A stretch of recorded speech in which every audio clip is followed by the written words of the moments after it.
O te vivia lava e whaatalo whātu le maimo mai e le tunu i le nei whiawhi, ia o iei le whaasausonga le tau alunga o whao mga aluenga o le nei fo ia solulu, o le o ngā tonu le nei vā iaso le whiawhi le nei, o le polo na whaal nei o le tātu pol kalame o Pesepesega o le Kerisimasi lua o lua lima. Sa whea ngai le tunu i whao mga aluenga o le nei iaso e manatu le whiawhi le nei, o lea ua oli mai le tātu o vepese e whaafia mo e walau mai moanga o le nei fo i whiawhi la tuia. O le polo nei, o le mawhaio na whaafia ai ia le pulenga o tine mu ma whaalawe whaafosei po le Fesa, a si o tātou o tunu o leo le alātou whaafia, whaifo iso lātou sao, a wāle tātou pol kalame o Pesepesega o le Kerisimasi o le nei tūsanga. A lea matalia le tātou pol kalame i ona vaenga masani, ia o le o le avatele e vala utuai, i lau fionga le liko msina o le pulenga, lau fionga tanuasa pe tone maunga mo lau saunoa ngautu. Leo wa ape leuli. Whaifo voi le tau lau mea wau le wafu le lea, le tau sanga i matawhaioi, jiute mawhaiva. Liva foi le foia le tau tai, o leo wa sirisa anga le tau tai oli. Wa wa se e malu le wa folau sa moa, sa fua wa tatao le tau sanga. Wa malo le pale, wa malo le whatotoa. Via le li i wafe malo, le fōlaunga i ngā luenga, ma tiu te whai o le nei tausanga. Tawia i nau wha mautusina le atu o sela, i le aunga ma le wha moe moe o le nei pol kalame. O leo wata oto, o leo wata ato iei le wha manatuina o le soifua mai o le pepe fau, le pepe o le Kerisimasi, o le wha aola o le lalulangi. Ia tātou vivi i ai ma whawhetaia, o wā soifua mai le lokou, o le tama o le wholofolanga, ma o le tātou poruvanga. Samoa, o le tātou sirsila ma mai moa e ne Pesepesega o le Kerisimasi. O te pena ina le pūlenga o tine mu ma whaolave te tupu whafosei. E ma moli e toai alo whaanga, mai le fionga le lipa le mia, ma le whainga malo, le fionga le minsta, le fionga le taitai fono ma komiti whatonu, whapea le pūlenga o tine mu ma whaolave tupu whafosei. I le mamalu lau tele o tātou wa tunu, o lo a fio ma papa au i Samoa nei, ma tunu ma mau. Whapea fo i paanga le pūlenga, whalapo tonga ma mtanga luenga le malo. Na ia tātou maua whatasi le file mua le li, ia talia ina o le pepe o le Kerisimasi o Yesu Keriso lea, i o tātou loto maanganga. Ia maua e Samoa uma, na i o tātou ainga, se Kerisimasi fia ma se tausanga pau manmia, i le alofa ma le anga le lei o le atua. Manmia tele lau sila mai moa, i le nei aso. Mo le atu le nganga o le whaafete tele lau e fionga le komisina e tu sai fo i malau saunoanga autu, ia, e amatalia ele tātou pol kalame i le awhiawhi nei. Na maua lewa noa le pol kalame o Pesepesega o le Kerisimasi e mese fo i o le tātou komiti e asi ai, tā penanga a le pulenga, pe ona ielo lātou whaafhianga i le awhiawhi nei, se mele mai moa le atunu uin ia e tā penanga ma o ngā mea a le Fesa.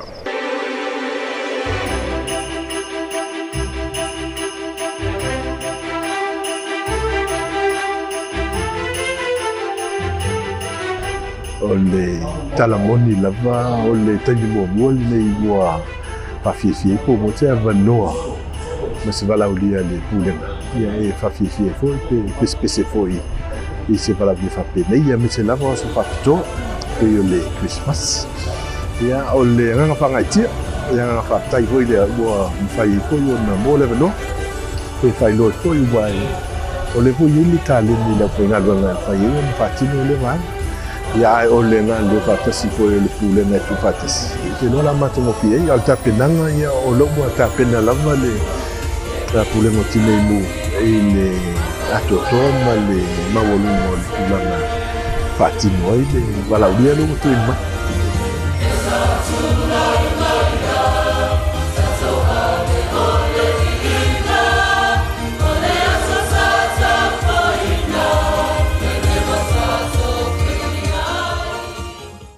Ia, ole te pana po le toe vaingana I tāpenanga sa iai ia le pulenga wā lātou whaamoemoe pe ona ieli tātou wafiafili nei. Lea ole a tātou se atuloa I le pese mua ua whaingoina o le pese aleluia ua whanau mai le Mesia. Si mai ele mai mo le tunu e se tātou wasisi atu e whaafifia mai le Fesa mo tātou le nei viafi.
Siufonga matango fie ma le malie o le pulenga o le Fesa e pe ona eile nei viafi pe ona sila mai ele na o le fui mu e fie e le Fesa o le fu ele lei o lanto siufonga ia e pe ona utatu ele tala bol kalame ua pepese angelu ia vi ia le tupu fau si mai le mai mo.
O talonga uma o tangata Samoa e me se fo'i o le tupulanga talavou le nei vai tau. Mai maupe ana whape i se teime whai matimu isa i Samoa e me se alvai tau o le Kerisimasi. Peo no tātou mai tau i sia tunu ui whafo. Ia le teime o le snow po le teime o le aisa. To ai le aisa i tele o lau whanua tunu. O le pese o ta pena mai lau vi pese le fiafil nei. Walking in the Winter Wonderland. Si mai le mai moa.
Le nau o mai mo le atunu i le whawhiwhianga e peo nei le fiafil nei ma le pese sa whaingoina o le Walking in the Winter Wonderland. Stasio whatunga ua loa na si le fia le atunu e me se lava i la tau e fia le musika le asa langina e le Fesa i le aviafinei. La tatou a ngai sina malolonga ma whaifoi sina manawa lau whipese o na ngai mailo lea i le vaenga lona lua o le nātou whawhiwhianga.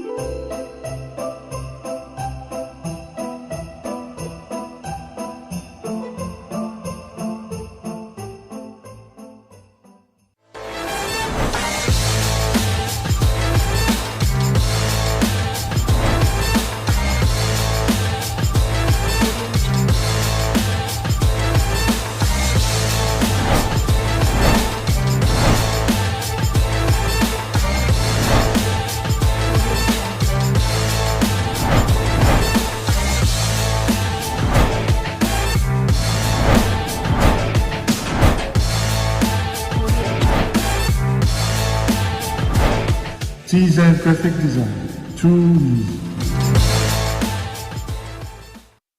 Welcome to Pelton Custom Agency and Freight Forwarding.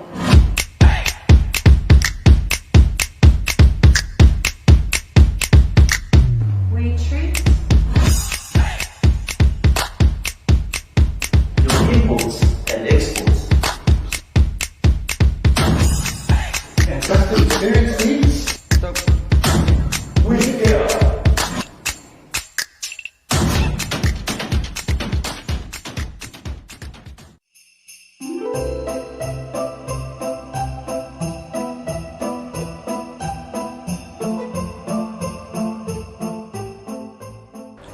To tele niso i lantou, ia po alo mawhanau o le tunu o malanga mai e tunu i whafo. Ia e whai Kerisimasi i Samoa nei o mātua o whanau o ainga. E peo nei e fwoi nisi o polkalame ma fuafuanga ainga le e fuafua e whaatanuina i le whaiunga o le nei tusanga. E miso le vai tauli nei o aso fia. E whapena fwoi la le vai tauli nei o tātou iai o lea o tātou iai le Kerisimasi e tu tonu o Samoa o le Pasifika ma le lalulangi atoa. Toi tari mai o le tātou polkalame le aviafi nei le whauwina o le vaenga lona lua o Pesepesega a le Fesa i le aviafi nei le o tāpena mai ma le pese o whaingoina It's Christmas Time in the island. O le taimi o le Kerisimasi, ua i te tonu o Samoa. Sima i le maimo.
E ile taltanunga e le ise ka le sia o lo ieni por kalame fatino o le Kerisimasi o le netusanga.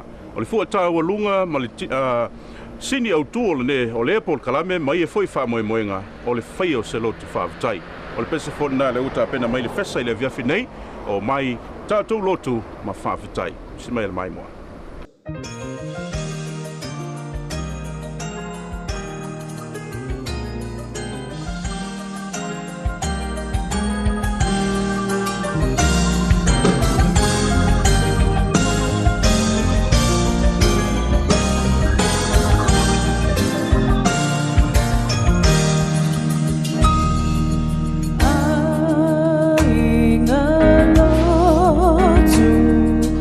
Oh, my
pepe o le Kerisimasi, o le aunga ma le whamoe na, o le whamana tuina o aso fia o le tele o whae ngō tausanga. Pe verne e le whatunga leo ta pena mai le Fesa le avia whinnei. Merry a Little Christmas now.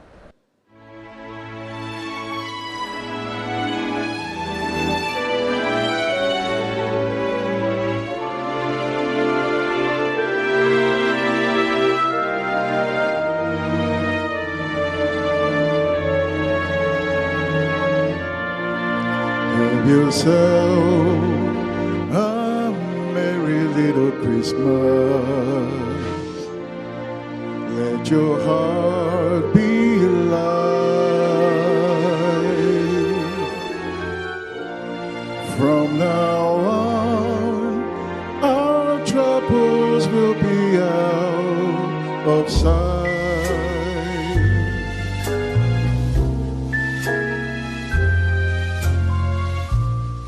Have yourself a merry little Christmas. May the Yuletide came. From now on, our troubles will be miles away. Ooh, here we are as in olden days, happy golden days of yore. Faithful friends who are dear to us, gather near to us once more. Through the years, we all will be together, if the fates allow. So hang a shining stars upon the highest bough.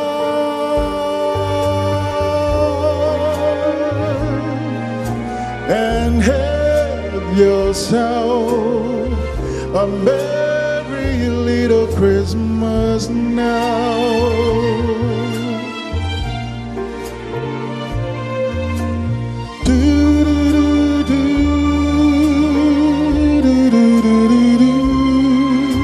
La la la la la la. Faithful friends who are dear to us, gather near to us once more. Through the years, we all will be together. Let the fates allow. So hang a shining stars above the highest bound,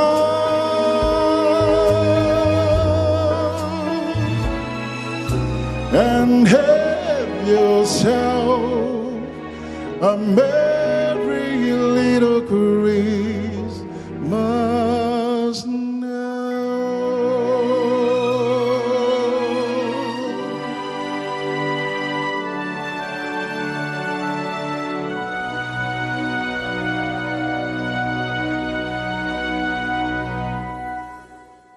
Awane tu ol taru por kalame ma le tautua le nei alau NUS TV le viafinei. Tau mafa pea lau I pukoko ea ma lau falawa o le ti o le afiafi se faisi na malolonga lau fepese toi taliu mai ai mo le vanga fai.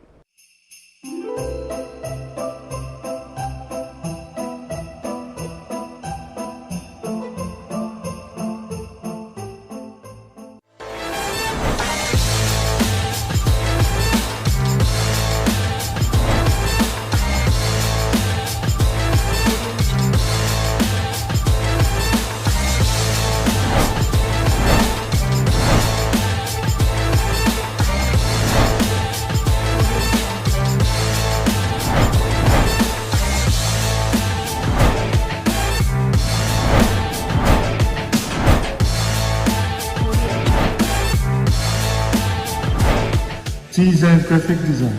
2 Welcome to Pelton Custom Agency and Freight Forwarding.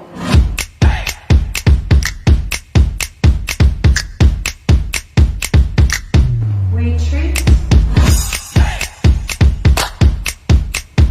your imports and exports, and customer experience needs. we care.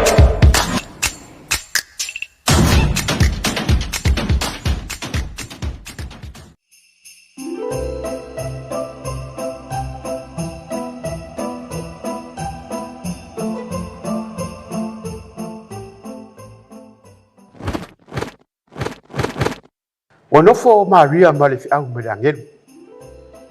Ai ua longo fo Josefa I le turanga o le a o I tu Josefa.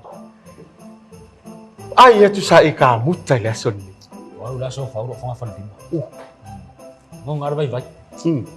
Ai o le makipis le maksa un makioma so to ro I puti ema. Au le asa tala la ngelu yetu. Ya okay. Okay. Wa nga ai nga fa ari mo mor angin dia mam.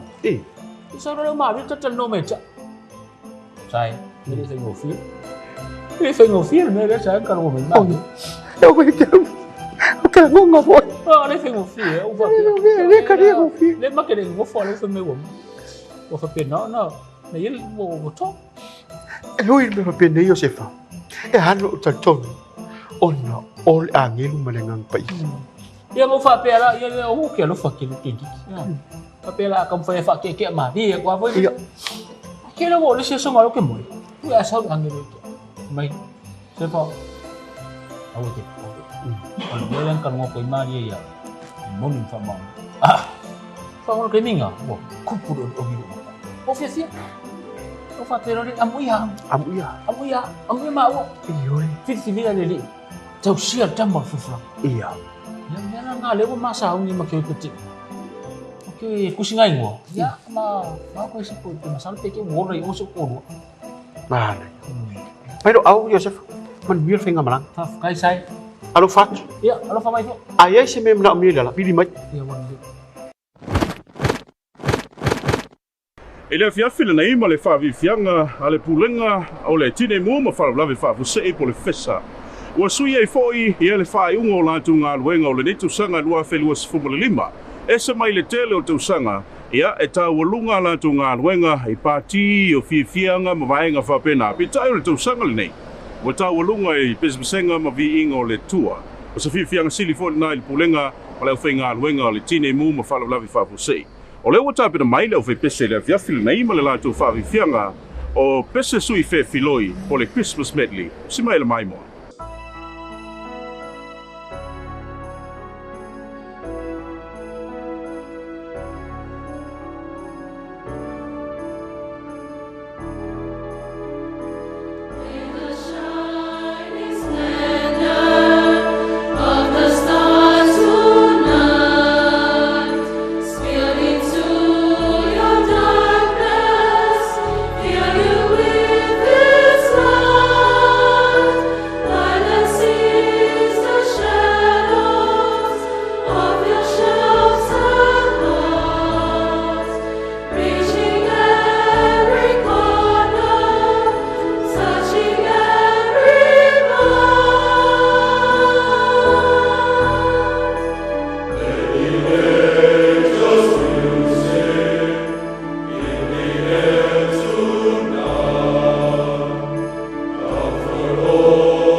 O le po na soifua pe na whanau mai le li whaola, o le tupu na walo ia, o le pepe foi o le Kerisimasi o le Emanuelu. E whaapea leo Kerisiano wa vavalo ai le to tele o le poe paia o le poe file mu. O le Pesepesega na po le whaatunga na le au ta pena mai le Fesa i le avea finei. Usi mai alau mai mo.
O le whaenga o le tausanga o se tasi leo vaitau o le tausanga e mo o mai e le totele.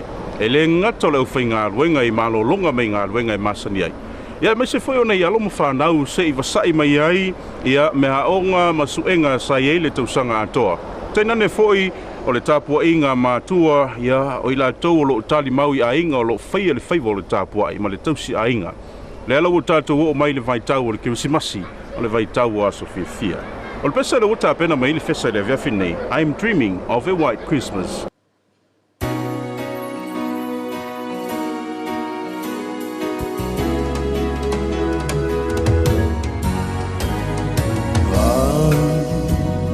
Dreaming of a white Christmas, just like the one I used to know, where the treetop listen and children listen to hear sleigh bells in the snow. I'm dreaming of a white Christmas, with every Christmas card I write. May your days be merry and bright, and may all your Christmases be white.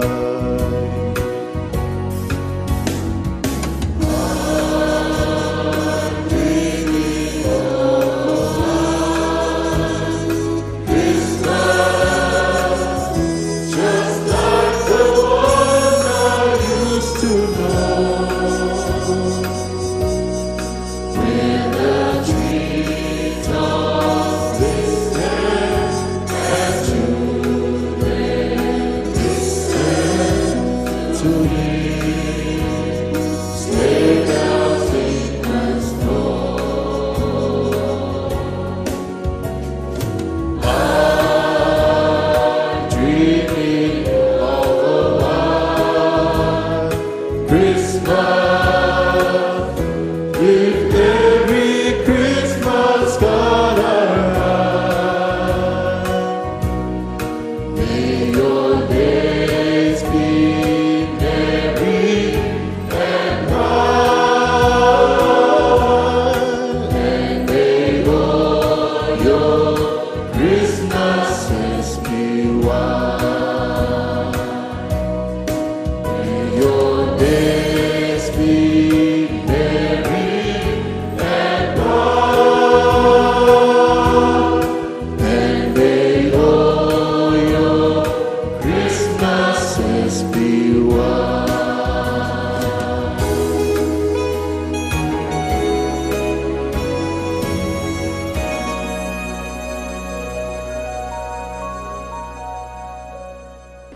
O le nau taulunga atu le whaatawhiti o le whaawiwhianga a le pulenga o tēnei mū ma whalawalawe whaafosei le whiawhili nei. Ia, o le utapena mai, mō le tau alunga o le lātou pō, e ala le lātou Pesepesega, sui whewhiloi, si mai al mai mō le atunu.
O le na Samoa ua mai atu Pesepesega le pulenga mo le Kerisimasi.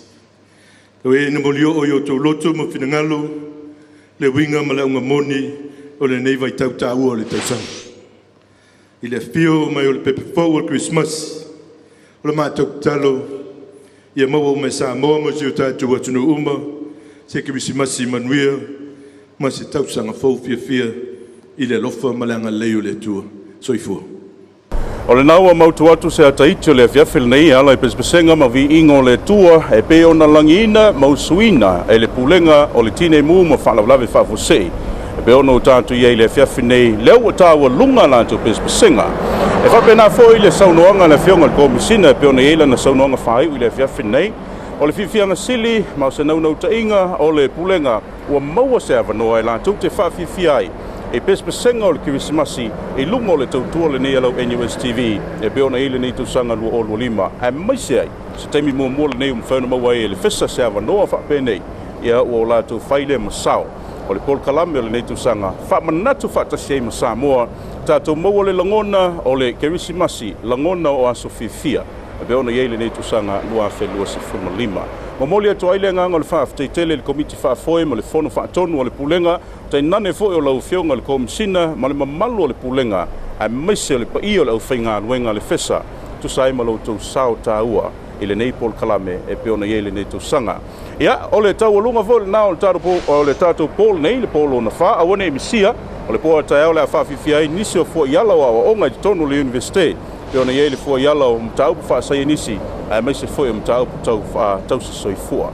Manu te leina u fufuanga ai mai se foi o la singa ma malo longo le nipo a soifua.